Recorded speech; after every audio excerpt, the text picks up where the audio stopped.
Good morning. Good morning, Smart. Merry Christmas.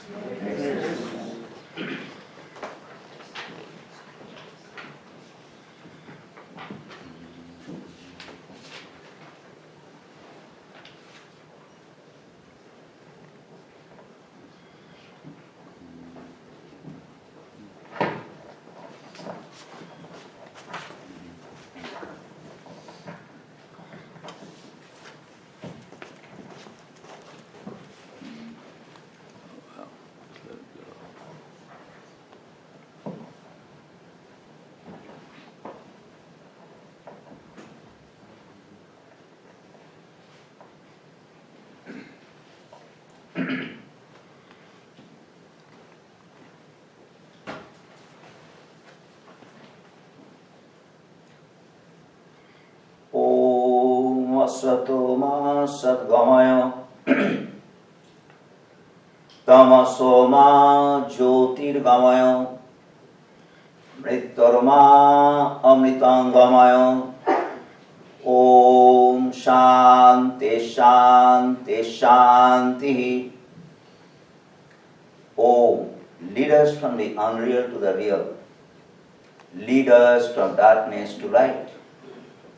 Lead us from death to immortality. Om, peace, peace, peace.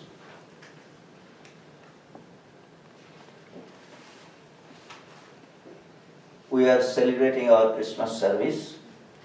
Though we are not a Christian church, we respect Jesus Christ very much and consider Jesus Christ to be an incarnation of God. That means God Himself incarnated as a human being. So we have a short program. The reading from the Bible, the birth story will be read by Alex Johnson. Then two carols will be sung. First one is the first Noel, and probably you have the books with you. It is page 2, all verses. Then the second one is Old Christmas Tree. It is on page 11, all verses. Then there is a talk, Jesus Christ, a Divine Incarnation. Then there will be offertory. Then singing of two carols will be there. Joy to the World on page 12, verses 1, 2, and 4. Then Silent Night, page 8, all verses. Then announcements will be there. Then benediction and postlude, that means instrumental music. And we have some prasad, as it is, or candy at the door.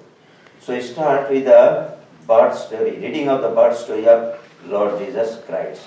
Alex. And then the verses will be on the screen too, for those of you who don't have wireless. Would you like to tell this?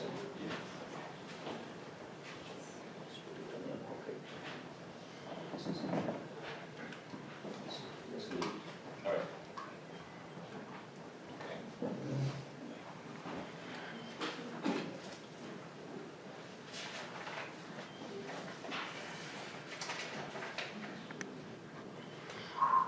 Hello. From the Gospel according to St. Matthew, chapter 2. Now, when Jesus was born in Bethlehem of Judea in the days of Herod the king, behold, there came wise men from the east to Jerusalem, saying, Where is he that is born King of the Jews? For we have seen his star in the east, and have come to worship him. When Herod the king had heard these things, he was troubled, and all Jerusalem with him. And when he had gathered all the chief priests and scribes of the people together, he demanded of them where Christ should be born. And they said unto him, In Bethlehem of Judea. Then Herod, when he had privily called the wise men, inquired of them diligently what time the star appeared. And he sent them to Bethlehem and said, Go and search diligently for the young child. And when ye have found him, bring me word again that I may come and worship him also. When they had heard the king, they departed. And lo, the star, which they saw in the east, went before them till it came and stood over where the young child was. When they saw the star, they rejoiced with exceeding great joy. And when they had come into the house, they saw the young child with Mary his mother, and fell down and worshipped him. And when they had opened their treasures, they presented unto him gifts, gold and frankincense and myrrh. And being warned of God in a dream that they should not return to Herod, they departed into their own country another way. And when they had departed, behold, the angel of the Lord appeared to Joseph in a dream, saying, Arise and take the young child and his mother, and flee into Egypt. And be thou there until I bring thee word, for Herod will seek the young child to destroy him. When he arose, he took the young child and his mother by night, and departed into Egypt. But when Herod was dead, behold, an angel of the Lord appeareth in a dream to Joseph in Egypt, saying, Arise, and take the young child and his mother, and go into the land of Israel. For he is dead which sought the young child's life. And he arose, and took the young child and his mother, and came into the land of Israel.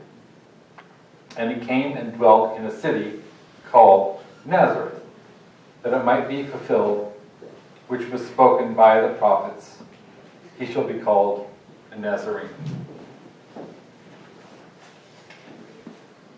Thank you, Alex.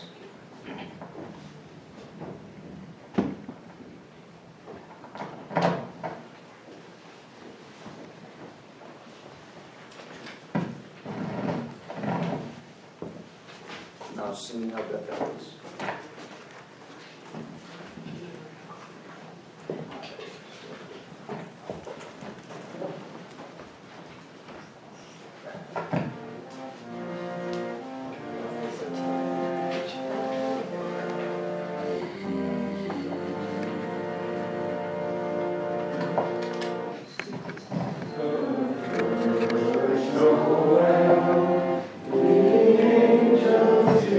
Say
The subject of today's talk, as I told you, is Jesus Christ, Divine Incarnation.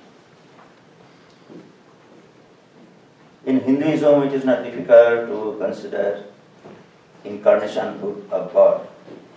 God comes as a human being time to time, and in the history of Hindu religion, we see it has happened, and there is an assurance that it will happen in future also. The difference between the Hindu concept and the Christian concept of incarnationhood is that Christianity thinks that Jesus Christ, the incarnation of God, came only once and will never come again. Or another incarnation will not come again. That is the difference. So those who take refuge in Jesus Christ, they are saved. And one has to take refuge in Jesus Christ to be saved. That is the difference. Now, spiritual personalities. We have many types of spiritual personalities in this world. If you read the history of spiritual personalities, you will definitely find that they can be categorized into different levels. First category will be these incarnations, and they have certain characteristics. And those characteristics made them completely different than the other spiritual personalities. What are those characteristics? From the first is that from the very from the very birth we see they have very pure birth. Pure birth in a sense that means you cannot conceive that they were born just like other human beings. So their birth has got some miraculous birth. So in that is one criterion. Then when they are born from the very childhood, we see that miraculous things happen around them, through them, that is quite evident. And then as they grow, the spirituality actually develops. That means miraculous power from them also develops. And they themselves are very confident about their mission. It is said that they know the purpose of their lives, the goal and methods. So from the very beginning we see that person who are really directed to some goal with full confidence. And they do not have much inclination about earthly things or attachments. Also they have, because of their mission is really chalked out, they have a lot of opposition, which ultimately they overcome, and when they leave, actually, their mission is quite established. Another aspect is that there is a crying need for such a person who will come to save the humanity. From the point of view of what may be called unrighteousness, then suffering, spiritually deprivation, spiritual deprivation, all those things are really at a very high point. At that time they come and they actually fulfill, they satisfy people who are really real seekers. They are of course perfectly unselfish and very peaceful, and attracts people like iron, magnet and iron. In that way it happens. We have very good definition of incarnationhood, which was given by Lord Krishna, who is considered to be one of the greatest incarnation of Hinduism. He had said, Yada yada hi dharmasya glanir bhavati bharata abhuthanam adharmasya tadatmanam srijamaham. That means when there is a decline of religion and there is a rise of unrighteousness, then I take body. That means I come in flesh and blood and save the world. The word incarnation, you know this word carnation. Carnation is a flower, and it has got the connotation of flesh. That means of having flesh. So in that way, that incarnationhood is really appropriate for God's taking birth as a human being. Only Christianity and Hinduism believe in incarnationhood. In other religions, there is no concept of incarnationhood. In Judaism, there are prophets. Then in Islam, also Muhammad is a prophet. And then we have Zoroastrianism. Zoroaster is considered to be a messenger. And Lao Tzu also is considered to be a messenger. They do not, or they themselves did not say that they are incarnations of God. They themselves say they are prophets or messengers. In that way, that is the difference. Then I said that there is a second category of person who are called apostles, or what is called a sort of who continue the mission of the incarnation of God. It is like this, that when they are born, they take human birth. In God, when He takes human birth, He is just like a human being. In every respect, He is human being, but His mind is completely different than the human mind. But body is just like a human body. So he is hunger, he has he has thirst, he has hunger, and he falls in disease. All those things are quite common with human beings. And he dies also. That is the point. So naturally, the purpose for which he comes, that purpose sometimes, most of the time, cannot be finished in one birth. because it is a huge task to take the humanity from what is called suffering to joyous life, or just give a direction to spirituality. So it is said that he brings with him a few capable souls who actually continue to support or advance his mission. In that way, it happens. So they are called apostles, and we have in our Hinduism some followers, like in case of Sri Ramakrishna, we see that Swami Vivekananda, others also are there who actually helped in the propagation of his message. When Sri Ramakrishna passed away, very few people knew him. But after that, when Swami Vivekananda came into the stage, actually people came to know about his message. In that way, actually propagated. Another aspect of incarnations are like, it will be like this, that during the lifetime, probably his message may not have been spread too far. But as time passes, actually it snowballs. That means it spreads and spreads and spreads, and in that way actually within a few years, or it continues for few centuries, in that way it gathers momentum, and then people get the benefit of the birth of the incarnation. Sri Ramakrishna has said that ordinary spiritual personages are just like a simple boat. Probably they can carry one person in their boat and across the river. But incarnations are just like probably nowadays it will be called cruise ship. That means probably 6,000, 7,000 or 8,000 people can be carried. In that way they are very big in capacity or large in capacity. Now, in case of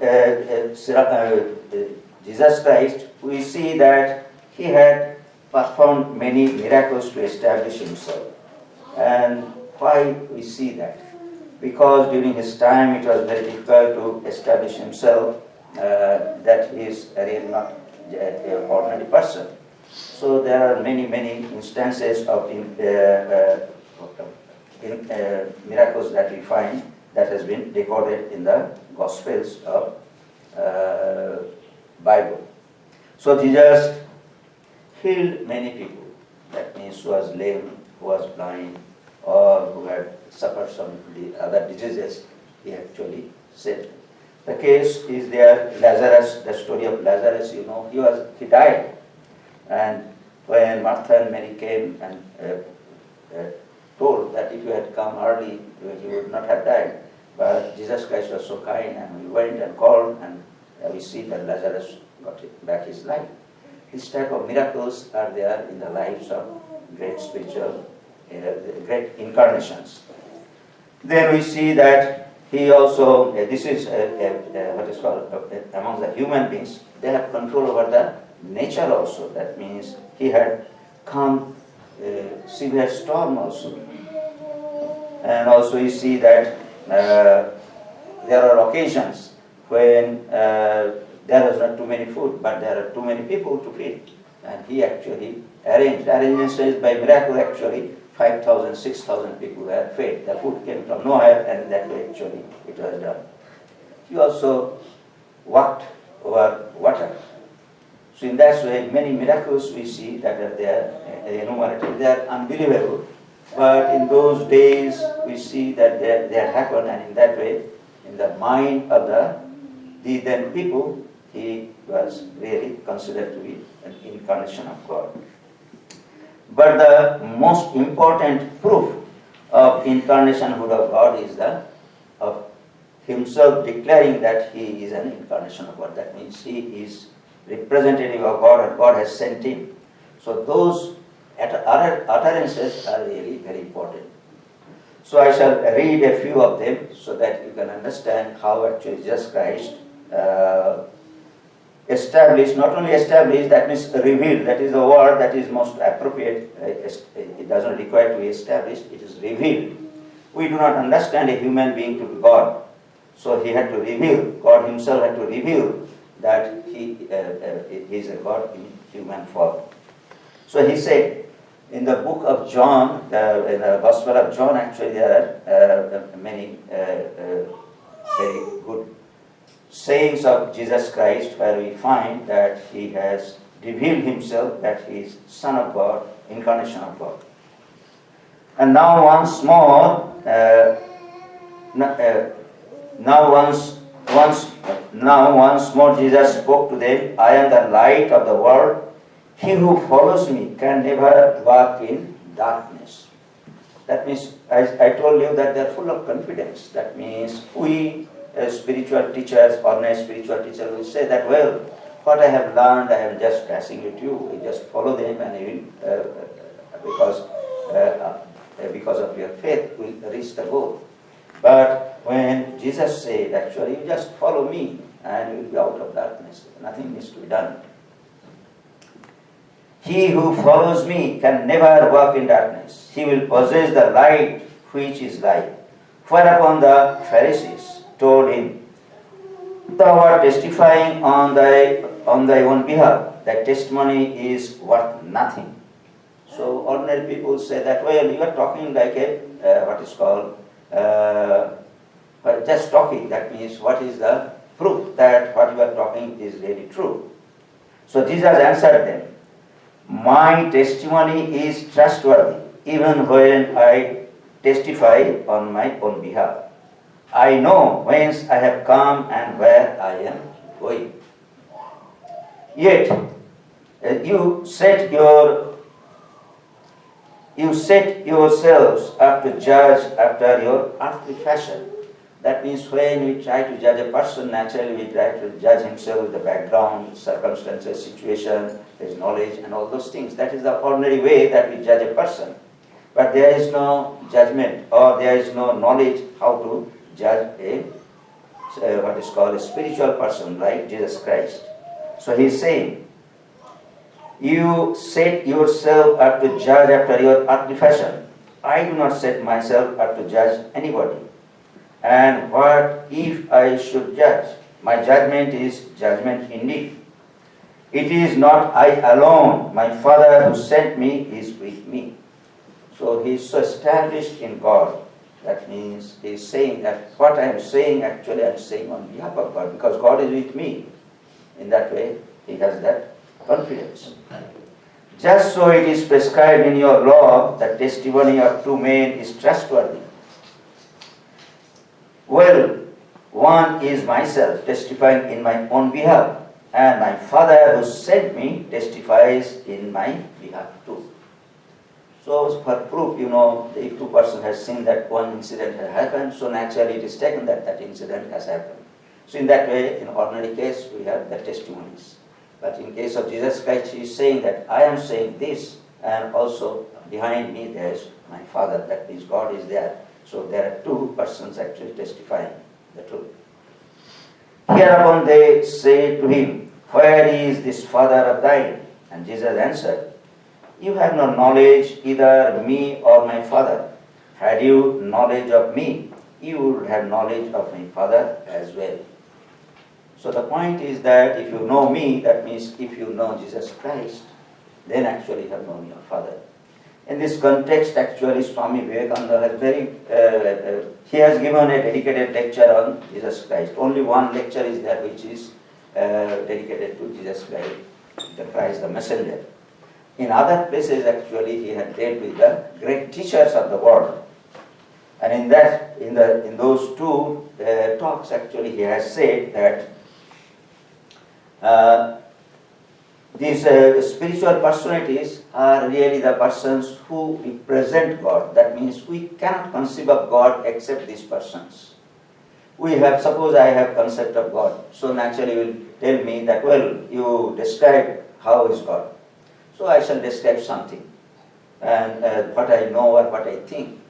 But he's saying that if you follow the life of these incarnations of God and just correct what they have done, what they have said, and that saying and their activities actually will be far superior to what you can conceive through your own mind. So it is true for everybody. That means you cannot really outdo the concept of God by describing him through words. because they are the greatest example of God themselves. So in that way, there is no other way but to worship these human beings who are incarnations of God, to be the God Himself. That is the way actually we have to accept, because of the superiority of a limitation of a concept of God which these persons actually always exceed. Then again Jesus Christ said, I am the door. A man will find salvation if he makes his way in through me. He will come and go at will and find pastures. So this is also very, what is called a sort of analogy. Metaphorically he is saying that, well, if you come to me, actually will be saved. That means you will get liberation. The concept of saving in Christianity and Hinduism, a little difference is there.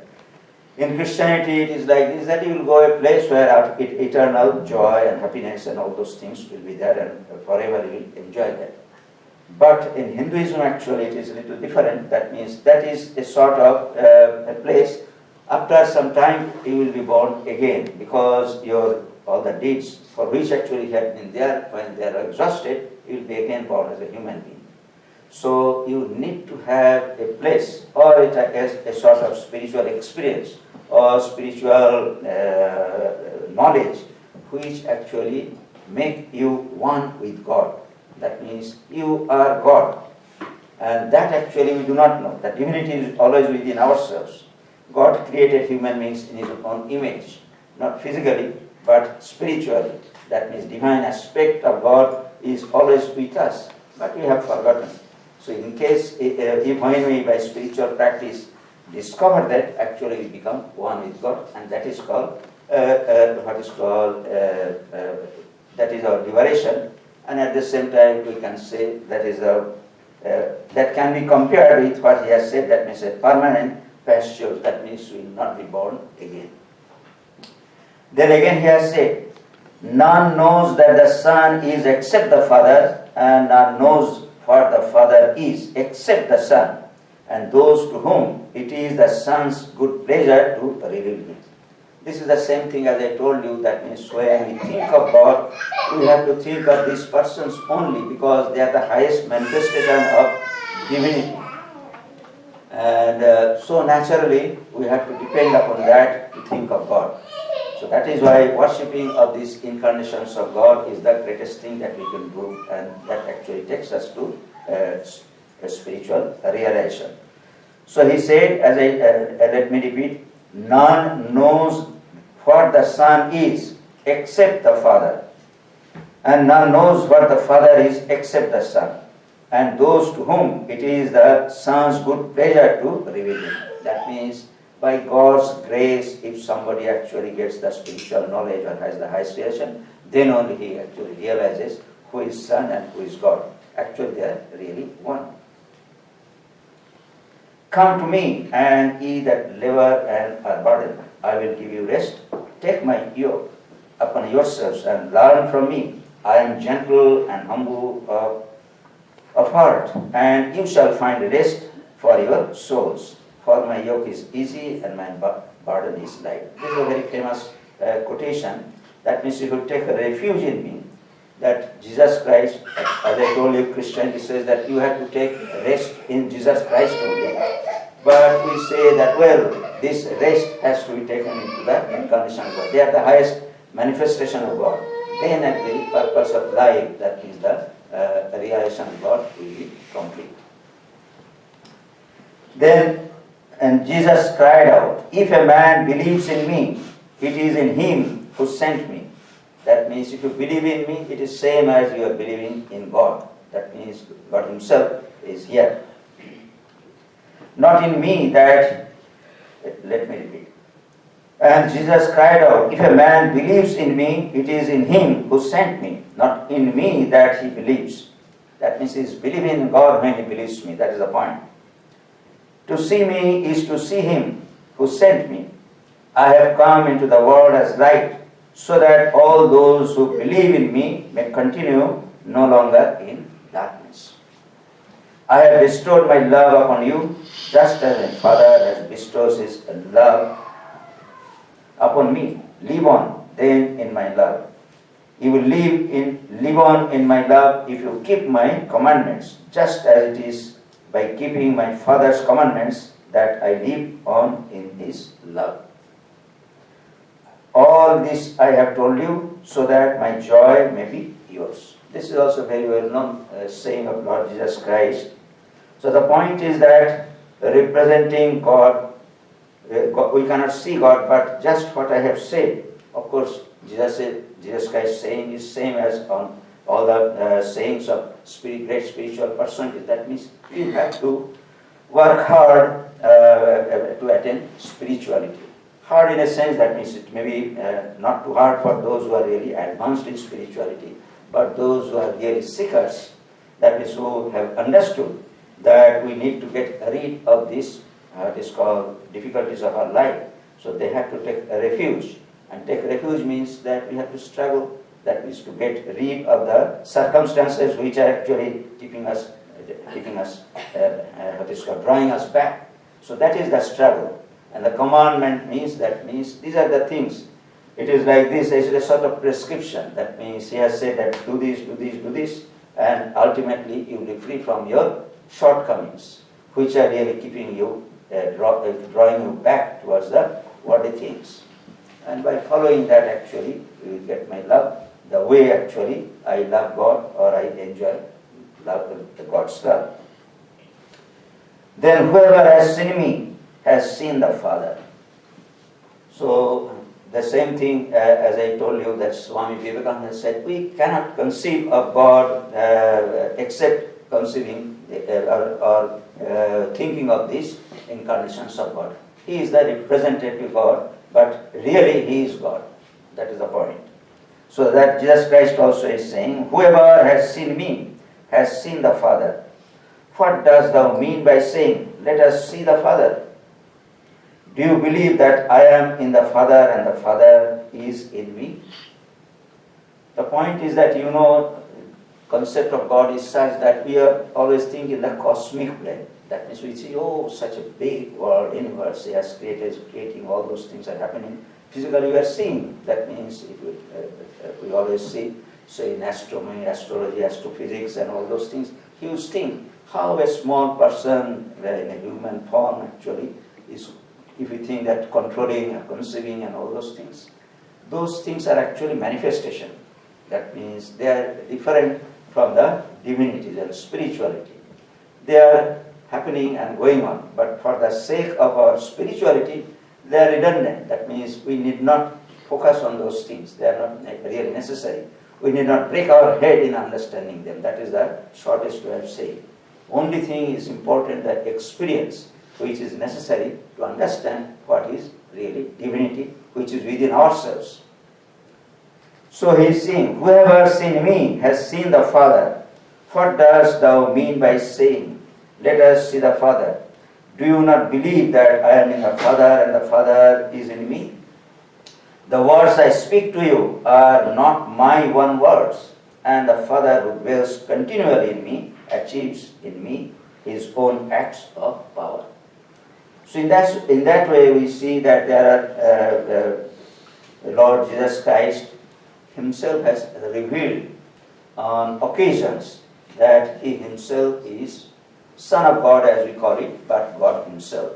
But as we can understand, being accustomed to seeing human beings and dealing with human beings, it is very difficult to figure out that human beings can become God or can be God.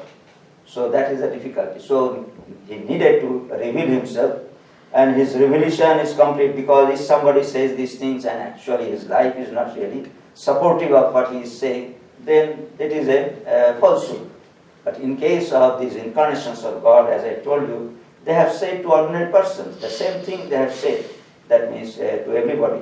But some of them probably out of devotion or out of fear have accepted that. But point is that as time goes, people find that is a sort of experimental verification. By accepting that actually people have benefited spiritually. and getting benefit and getting liberation also. So that is why we call them incarnations of God.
Now our choir will sing two more carols, Joy to the World and Silent Night.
till January 6th we have our winter recess, but during the recess we have few activities. First we shall celebrate New Year's Eve on 31st December, and the program will start at 10 p.m.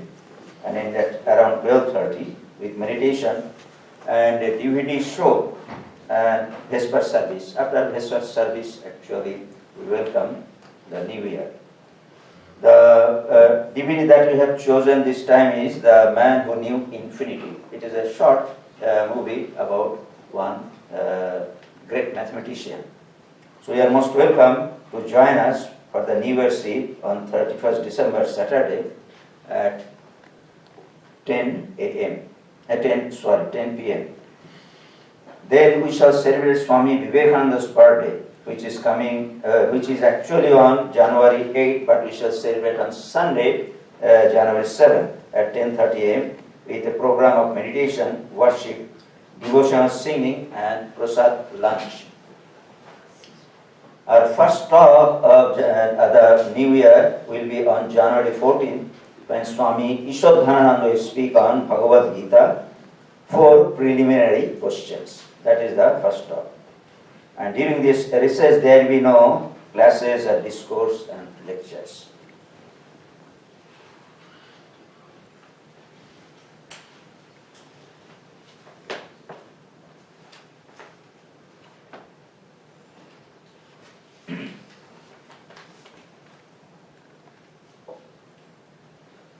Om Madhuvataritāyate Madhuksharanti Sindhavah Madhirno Santoshadhihi Madhunakto Mutoshasi Madhumat Parthivagam Rajaha Madhudaurastuna Pita Madhumanna Vanaspatihi Madhumagam Astu Surjaha Madhirgavo Bhavantunah.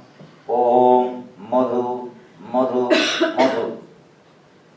Sweet by the winds and the oceans give forth blessedness. May the earths and plants bring us health and happiness. Sweet unto us with the nights and dawns. May every particle of Mother Earth be charged with blessings. May the heavens shower us with benediction. Sweet unto us with the noble forest trees. Sweet unto us with the shining sun. Sweet unto us with the all-living creation. Om, sweetness, harmony, peace.